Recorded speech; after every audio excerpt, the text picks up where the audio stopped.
Belgrade, Yugoslavia, 7 Oktober tahun 1992. Juara bertahan Boris Spassky melawan Bobby Fischer. Pertandingan kali ini sangat indah, di mana langkah-langkah cantik ditunjukkan oleh Bobby Fischer.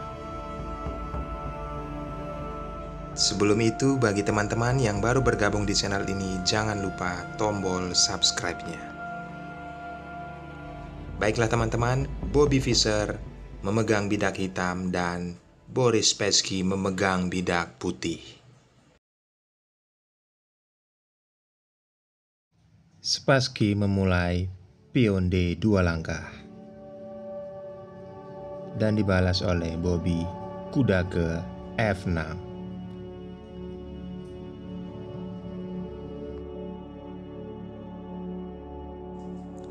Di langkah awal ini, Spassky kelihatan bermain cerdik. Bagaimana kita bisa melihat dia memainkan pion E, pion D, dan pion C untuk menghalau pergerakan perwira Bobby.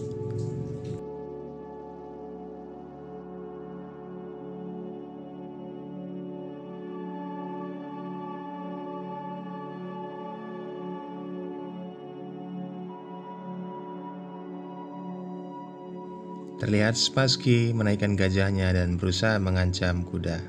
Hal itu tidak baik dilihat oleh Bobby. Maka 2 kali dia berusaha menjauhkan gajah dari posisi zona Raja Hitam.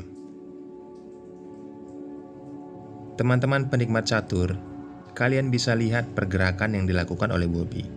Bagaimana dia membuka lini pertahanan yang terjepit oleh pion E, pion D, dan pion C, dan berusaha memperbaiki formasi yang telah ada. Dan kali ini terlihat seperti Bobby mengorbankan kudanya. Tetapi teman-teman, jangan salah perkiraan dahulu, karena 4 langkah ke depan dia sudah memikirkannya. Kalian bisa lihat apa yang terjadi.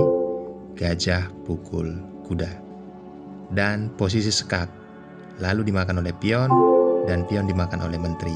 Posisi sekak juga. Kalau ditutup dengan menteri, maka benteng yang ada di A1 akan gratis. Maka dari itu, raja wajib bergeser ke F1. Lalu Bobby Fischer melancarkan strategi awalnya dengan menaikkan pion F 2 langkah mengancam gajah, karena tujuannya adalah untuk mengambil gajah hitam yang ada di G3. Spassky berusaha mengancam menteri, dan menteri malah mencari posisi yang terbaik di F6. Spassky tetap mau bertahan agar mempertahankan gajah hitamnya, tetapi kondisi ini tidaklah mungkin karena kuda yang dibelikan oleh Bobby dari awal sudah diperhitungkan langkah untuk mengambil perwira yang tertukar.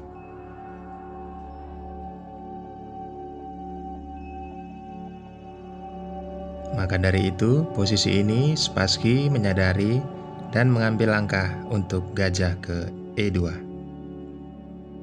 Tentu saja Bobby pukul gajah dengan pion dan kuda kali pion. Hal ini dilakukan Bobby Fischer mengambil jalur F. Posisi benteng dan menteri tercover dengan baik. Maka dari itu Spassky menaikkan gajah, maksud saya menaikkan benteng ke C2 agar melindungi zona pion F2 yang akan diancam oleh menteri. Di situ posisinya bisa skakmat. Maka dari itu perlu personil tambahan. Bobby Fischer menaikkan kuda ke E5 sekaligus mengancam menteri dan gajah.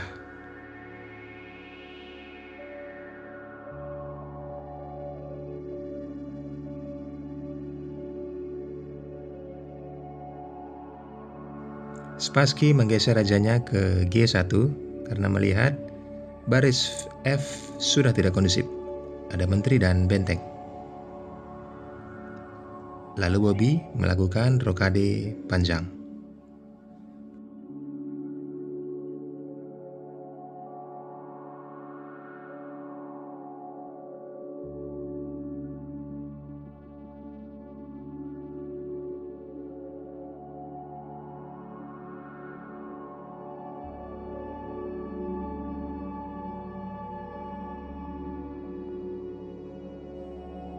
Spassky mengajak pertukaran kuda, dan menteri pun memukul kuda.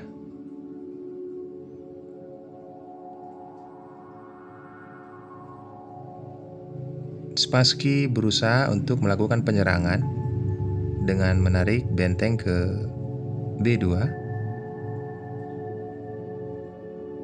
dan Bobby langsung menaikkan benteng ke G3. Jika teman-teman mengamati perjalanan langkah yang dilakukan oleh Bobby, disinilah langkah indah itu tercipta. Strategi disusun dan dampaknya terlihat sekarang ini. Penumpukan benteng di jalur G. Dan itu tidak baik. Posisinya gajah putih terancam. Apabila dimakan, maka akan open. Maka dari itu menteri digeser ke B3 sekaligus menjaga posisi gajah dan mengancam posisi pion yang ada di B7.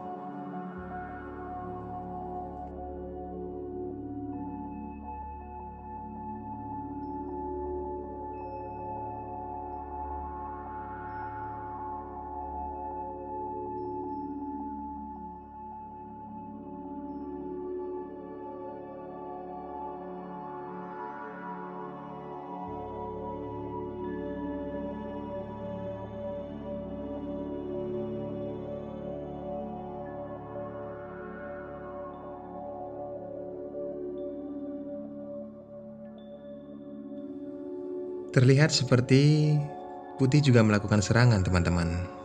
Tetapi apabila kalian mengamati, itu bukanlah serangan, tetapi itu adalah pertahanan. Karena tidak akan mungkin dia bisa mengambil pion yang ada di E7 tadi. Hal itu langsung ditanggapin, terjadi empasan. Dan posisi sekarang ini sudah bisa dibilang genting buat posisi putih. Karena apa? Jalur gajah akan kembali lagi ke C6, mengambil alih posisi gajah yang ada di F3. Maka dari itu raja berpindah. Dan pergeseran raja putih tadi tidak mempengaruhi ya teman-teman. Karena sama aja, kalian bisa pause videonya kalau kalian mau tebak langkah hitam yang akan dilakukannya. Tetapi saya rasa kalian juga sudah tahu, karena gajah terlihat di situ posisinya gratis ya. Kenapa saya bilang gratis? Karena itu jika dimakan dengan pion berdampak sangat fatal. Teman-teman bisa pause videonya dan sedikit informasi di posisi ini, Spassky sudah menyerah. Teman-teman bisa berpikir dan menebak langkah yang dilakukan putih jika keadaannya seperti ini.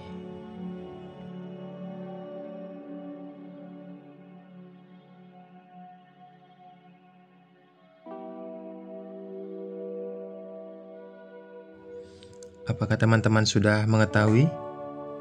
Atau posisinya sekarang ini masih membingungkan? Kenapa Spassky menyerah? Kenapa tidak dimakan aja dengan pion? Atau pion E bisa maju?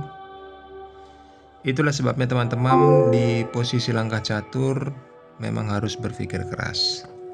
Berpikir keras dengan waktu yang singkat, maka dari itu Bobby dan pemain-pemain catur dunia lainnya sudah memiliki jam terbang yang sangat tinggi. Dan inilah yang terjadi apabila pertandingan diteruskan.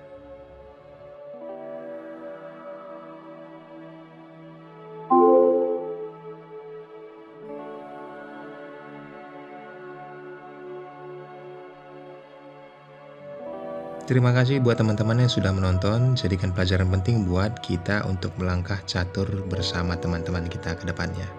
Akhir kata saya ucapkan thanks and God bless.